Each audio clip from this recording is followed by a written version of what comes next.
I think it's fantastic to see innovation of the space, whether it's from a realtor, broker, or lender perspective that, benefits the end user. But at the end of the day, there's still plenty of opportunity for, a win-win-win for borrower, broker, and lender, right? Yeah. And I think it really comes back to whether you're using a platform like lender bidding or whether you're going, the old school route of dealing with a mortgage broker. The exit strategy is key at the end of the day when you're talking private lending, right? So if the exit strategy is strong and it plays out as expected, you're going to get a win for all parties involved. Thanks for tuning in to the Canadian Private Lenders Podcast, the show about starting a private lender in Canada, the mortgage industry, and the real estate industry. Your hosts are Neal and Ryan McNeil. Enjoy. All right, everybody. Welcome back to episode 2, the Canadian Private Lenders Podcast. I'm your co-host, Ryan McNeil, here with my good buddy and co-host, Neal and Ryan. Hello, everybody. How you doing, Neal? I'm pretty good. We're just getting set up. It's a little late, but I got the ring light shooting in my face. I got to get some more pictures in the background. Do you have a nice setup going? I got the full East Coast back here representing. Yeah, that's pretty cool. The biggest 6 urban centers. Yeah. We're trying to shine the spotlight on Atlantic Canada a little bit here. That's a good call. I should probably get something here like a Nova Scotia or something. But I just have a cheesy "It all starts with a dream" poster and a Lamborghini in the shadows. Nothing wrong with a good inspirational quote to keep you motivated, right? So today, before we jump into anything, and what's our topic for today? I'll get you to introduce that. Okay, topic today is going to be just basically different types of private lending. So a couple of major structures there. But before we started, to your point, Neal, we're going to quickly touch on some news here. Yeah. Do you want me to kick it off? Sure. Well, I was gonna hit you with this first because again, I'm newer to this industry. You've been a part of it. You've watched it grow. You've been a part of growing in it, and you know it fairly intimately. And so for me, I'm now in like the obsessive trying to learn mode, which is constantly reading the news. I'm a bit of a fear mongering type for those who know me. And so the first thing that I found that caught my eye is an article about a site called Lender Bidding, and it basically says lender bidding cuts out the middleman. And when they're saying middleman, they're kind of suggesting brokers as well as us in some sense, because I was saying they're eliminating the fee on our end. And so we would still originate the loan, but we'd eliminate the fee. And so for anyone who's completely new to this, a private loan will, any loan actually, when you do it through a mortgage broker, includes a fee. Some of the banks will cover their fee, and or not necessarily allow an additional fee, but most will say, yeah, you can charge a fee, and because of that, mortgage brokers will charge anywhere from 1% to 2% on average. Sometimes it's a little bit more depending on the scenario, and potentially sometimes it's a little bit less. And so with most private loans, the broker has to charge his fee, and then additionally to cover the administration costs, and then basically the burden of moving and setting up the money with the loan. The lender also charges a fee on that. And so, again, lender bidding is basically saying that we're going to set up a consumer portal where people can go direct to these lenders without a mortgage broker and get a loan. And as part of being on lender bidding, they also don't allow the mortgage originators, the private lenders, to charge a fee at the same time. And so it saves somebody 2-3%, maybe more on their loan. Which to me sounds great. I mean, like if you're borrowing $500,000, you could save $10,000-$15,000. Like, do you think this is going to take over the market? Like, is this going to change the game? And is it going to get to the point where we never speak to a client again? We're just looking at a screen and there's a million applications and we're like, yep, sure, yeah, okay, cool. And we don't charge fees. We just make it on the rate. Or where do you see it going? Yeah, it's certainly an interesting platform. Full disclosure, I've dealt with the guys at Lender Bidding before a bit in my past time with Graysbrook, and the guys that operate this business, Oscar and Jason, both great guys, tons of experience in private lending in the past. And just a slight correction, Neal, on what you were saying, they are definitely cutting out the broker in this transaction. Yes. And they're getting the best pricing to the clients, which is absolutely fantastic.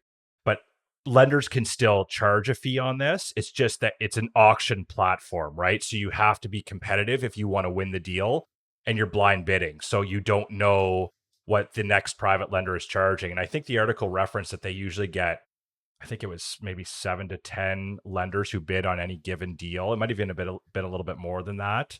So chances are, someone's going to get pretty aggressive pricing on this. Maybe less so in today with the raising rates, but you're certainly better off approaching it from this direction from a client perspective where, you're canvassing multiple different lenders at once, and the client, the borrower, also stays completely confidential. So there's information on their profile, but they don't know actually who the borrower is until they've already made the bid as well. Okay, so then there's an underwriting process. So that doesn't mean they're actually getting the loan.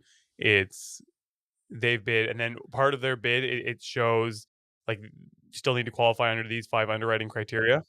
Exactly. You got it. So basically, you'd say, if we did this deal, this is the rate we charge, this is the fee we charge, but we're going to require this documentation to confirm that we want to proceed on this loan. Understood. Okay. Yeah. So it's the same as you'd approach any other loan. It's basically just getting more competitive pricing is their goal and cutting out brokers. Sorry, what were you going to say though, No, no, Neil? I was just gonna say, like, as a consumer, how are you approaching this? Does it just automatically match you to the cheap? Like, you just choose the cheapest, or like, so I would I would see 5 options. I pick the one that I feel is the best for me, and then go through the process with them. The lender bidding guys like help coach the clients through the process, is my understanding. So they essentially act as the broker. They do charge, I think, 99 basis points. So it's less than a point. To your point, Neil, I think most private deals end up being, 1.5, 2 points from a broker perspective. It really depends on the lender, on the broker, multitude of factors, but I'm just kind of talking in averages. I kind of Um, want to try this out. yeah, it's a cool platform, and especially, I mean, it's definitely less relevant in Atlantic just because of the relative size of our market. But in Ontario, it made a ton of sense. And we were with Graysbrook, we were a new lender getting into Ontario, and it was a perfect way for us to cut into the market, right? We had Yeah.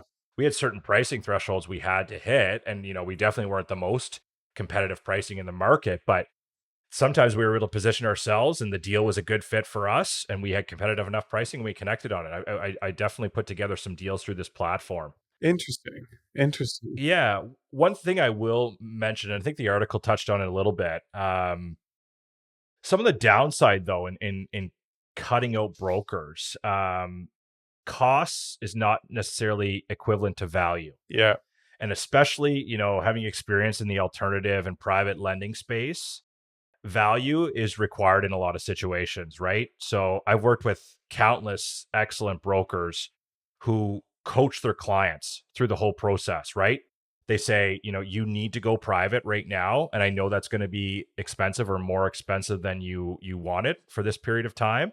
But if you do X, Y, and Z over the next 6 months, you're going to be able to refinance to a B lender or a credit union, or maybe you're going to go straight to an A or traditional lender at that point, and that's going to help them minimize that time frame where they're paying a higher rate or a fee, and therefore minimize their costs. Yeah. No, 100%. This is to me, it reminds me of a lot of the platforms that have come out to replace realtors.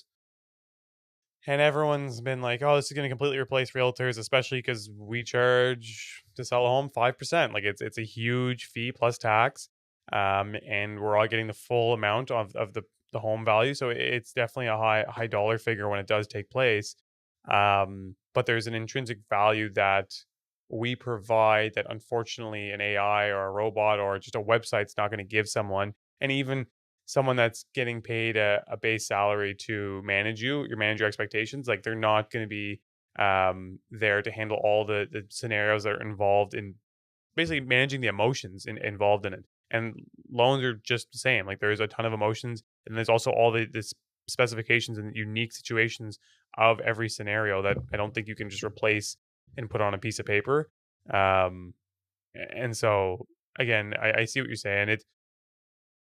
I do think as a whole, a lot of these systems are going to become more automated, but it's going to be for cleaner, simple deals. And I think the unique situations, the unique deals, are still going to require somebody. And I even see now, like I'm working on some stuff, and like when you're busy doing things, you only have so much capacity.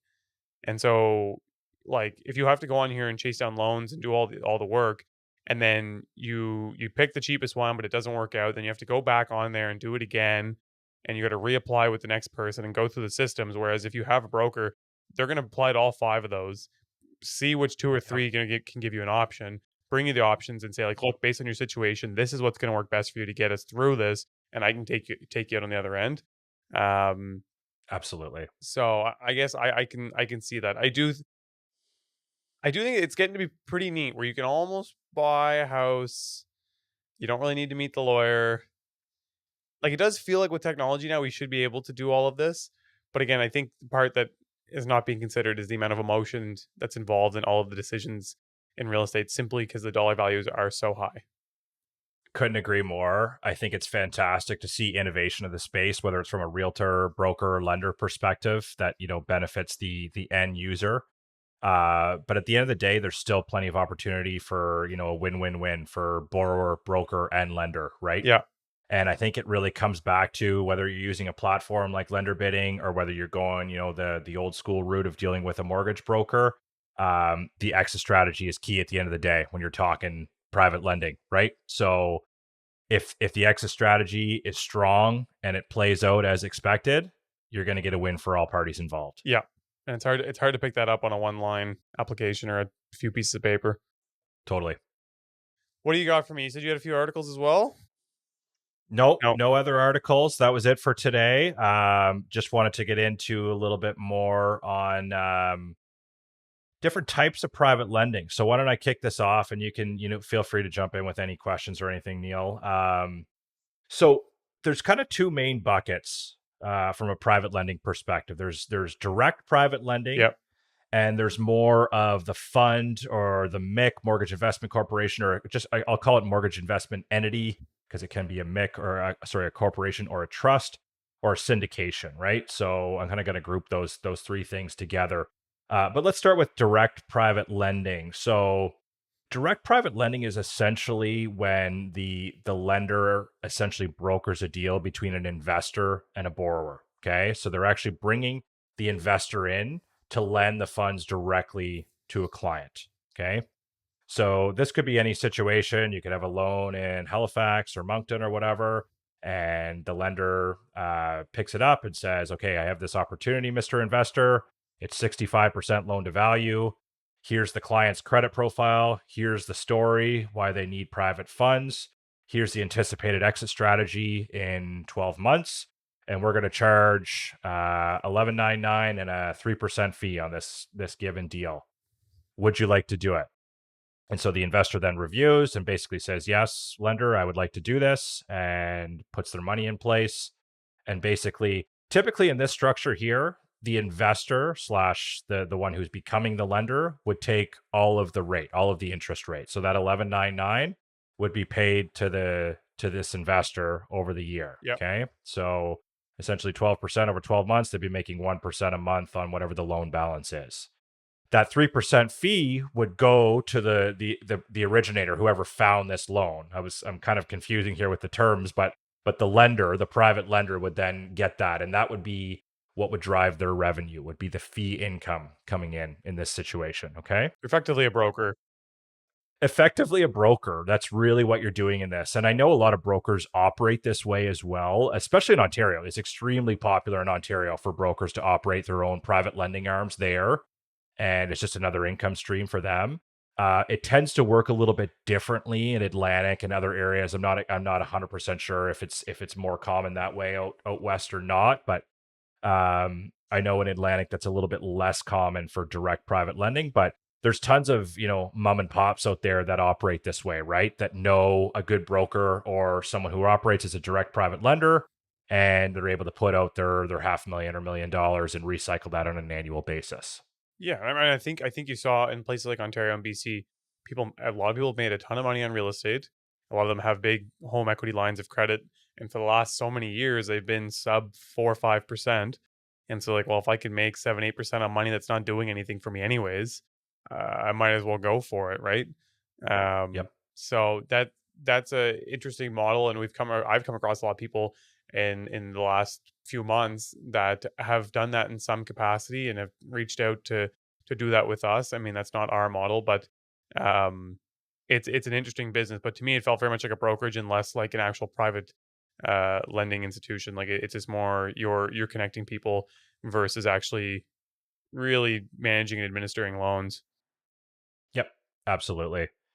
And so I'll jump over to the second type here. So more of I don't know if I want to call this the traditional way or not, but it's very popular in Canada now.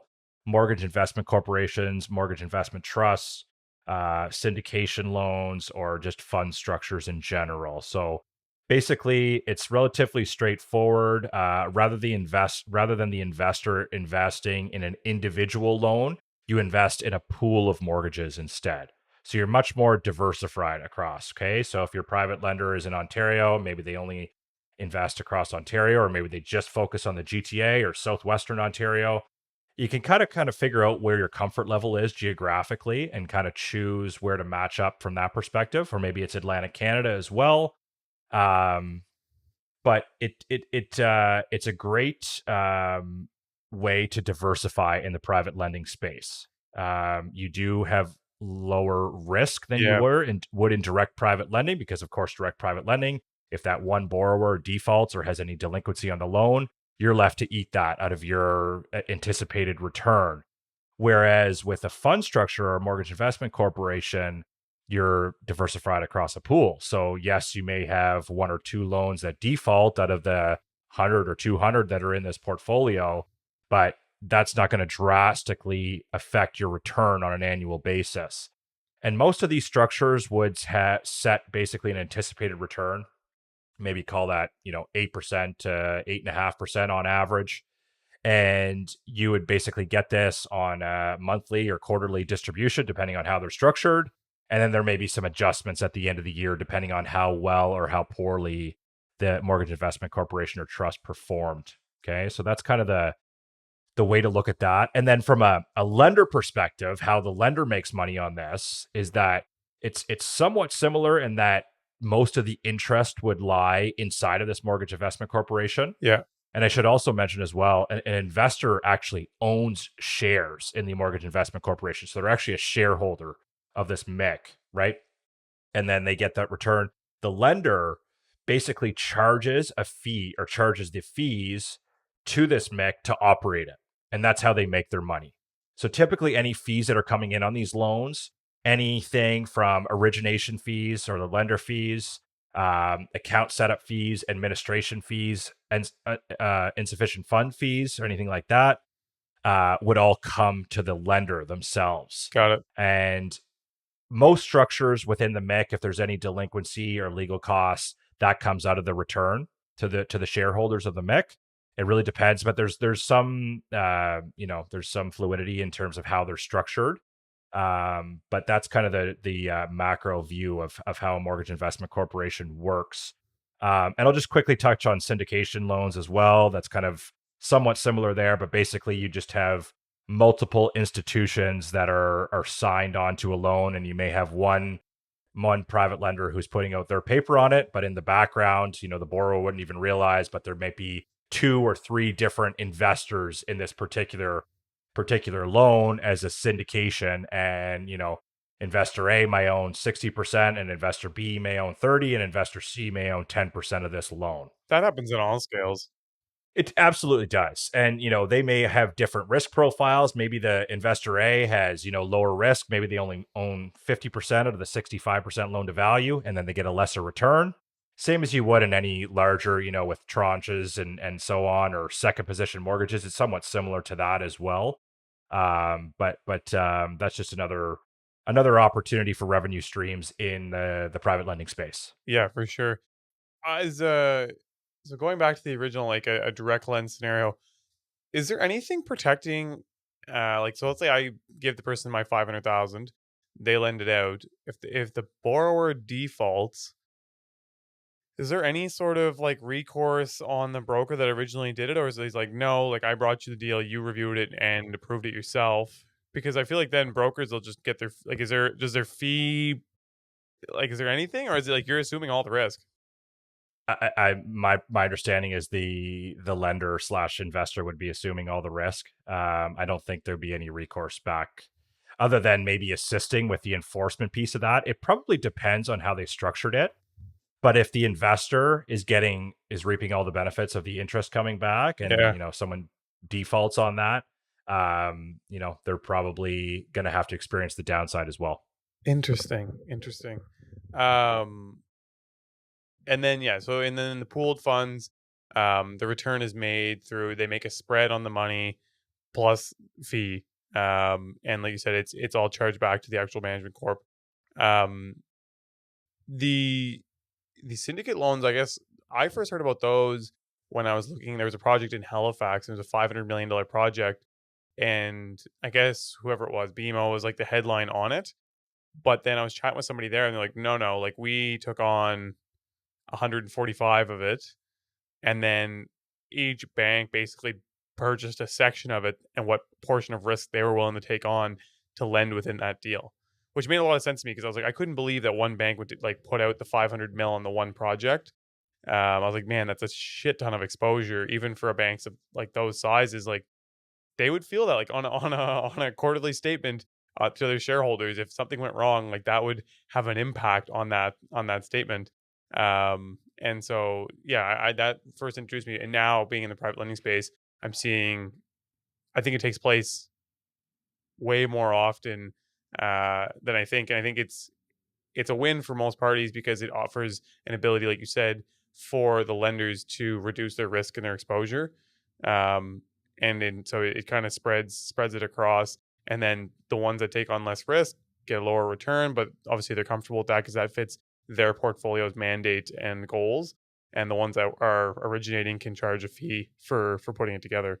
Um, Yep. but again, it's interesting being in here because as again coming from the consumer side, it's just so like clean and simple. Where it's like this is the bank, they've said yes, but then this is also why like when you're waiting for something to get approved, like what's going on? And it's like, well, no, they're actually going to market right now to get someone to syndicate on this deal for you. Like that's not probably not super common, but you know what I mean? Like there's so many avenues in the background of like there's more to just like the basic underwriting than what it seems like. Like, well, no, I have X credit score, the income, like what else is going on? I'm like, no, no, there's a bunch of pieces in the background. Yeah, absolutely. And it's a little easier to justify when you're, doing a $500 million commercial project to Yeah. take a bit of time to put that financing together, that structure. But when you're smaller like us doing mainly residential deals, and speed is everything and service is everything too, you got to turn that commitment around in a day max, right? So you better have your ducks in a row with any of your syndication partners in that scenario. 100%, 100%. Um, okay, well, I mean, that's the high level for the types of private lending. I think, and again, if you're listening through this episode, we're going to try and keep them kind of short and sweet, and kind of make them more digestible. So hopefully you can get them listened and get through the whole thing within, let's say, your drive to work. And it again, we'll as we populate things, there'll be lots there. So if you're on a long road trip and you like listening to us, hopefully there's enough to keep you busy for the full length of the roadie. But yeah, I think that's everything for today. So again, thanks for listening, guys. If there's something you want to hear about, or there's something we need to do, let us know. But for now, thanks for listening. Thanks, everybody. Hey guys, it's Neal and your co-host and your co-founder at Keystone Capital and Director of Investor Relations. I'm also a real estate agent, real estate investor, and business owner. And your co-host here, Ryan McNeil. I'm the co-founder and president of Keystone Capital Group. Keystone Capital Group is licensed under the Mortgage Regulations Act of Nova Scotia, license number 3000549, and through FCMB, license number 88799. And keep in mind, the views of this podcast are for informational purposes only and is not financial advice.